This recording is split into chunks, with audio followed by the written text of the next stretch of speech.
Joe Biden and Kamala Harris, Time Magazine People of the Year. President-elect Joe Biden and Vice President-elect Kamala Harris were named Time Magazine's People of the Year on Thursday after their victory over Donald Trump, who still has not admitted defeat. Joe Biden, who is due for the 46th President of the United States on Jan. 20, and Kamala Harris were chosen ahead of three other finalists. Donald Trump, the anti-racial inequality movement sparked by George Floyd's death at the end of May in Minneapolis. Dr. Anthony Fauci and caregivers most exposed to the coronavirus.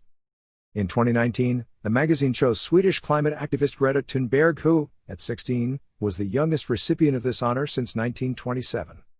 The magazine's cover featured an image of Joe Biden, 78, and Kamala Harris, 56, with the headline "Changing America's History." To change the history of America, to show that the forces of empathy are greater than those of division, to offer a vision of healing in a grieving world, Joe Biden and Kamala Harris are for Time the personalities of the year 2020, explained the magazine. This is only the 10th time in U.S. history that a presidential candidate has successfully defeated an incumbent president, the magazine noted. Even though Donald Trump continues to refuse to recognize the victory of the former Vice President of Barack Obama, Joe Biden, with some 81 million votes in total, won some 7 million votes more than the ex-tycoon of real estate. Donald Trump has been insisting for several weeks that Democrats stole the election by defrauding postal voting, which has taken on unprecedented importance this year with the pandemic. But his attempts to invalidate the ballot in several key states and his legal remedies have all failed, with his lawyers providing no evidence of fraud. Reviews. Donald Trump, who was voted Personality of the Year 2016, did not immediately react to the award of the honor to his rival. Many expected him to be furious.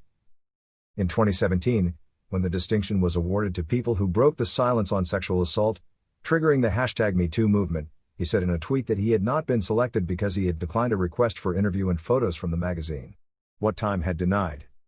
Some criticisms appeared Thursday evening on social networks, believing that the essential workers most exposed to the pandemic should have been selected by the magazine rather than Joe Biden. These workers, caregivers, delivery men, supermarket or transport workers, had been named People of the Year by Time readers, but the magazine's management did not select them for their final choice. While the magazine has often named an American president as Personality of the Year at one point or another during his tenure, this is the first time that a vice president or elected vice president has been associated to this distinction. In an interview with Time magazine, Kamala Harris, daughter of a Jamaican father and an Indian mother, estimated that the new Biden government would have, in addition to the pandemic and the deep economic crisis it generated, to work for racial justice, which is only too late. For the first time this year, the magazine, which no longer has the aura it had in the 20th century, had put on a special with NBC to reveal its choice, starring Bruce Springsteen and the stars of the K-pop BTS, named Artist of the Year. Time also named NBA star LeBron James Sportsman of the Year on Thursday, both for his athletic performance, he won a fourth NBA coronation, and his efforts to encourage people to vote.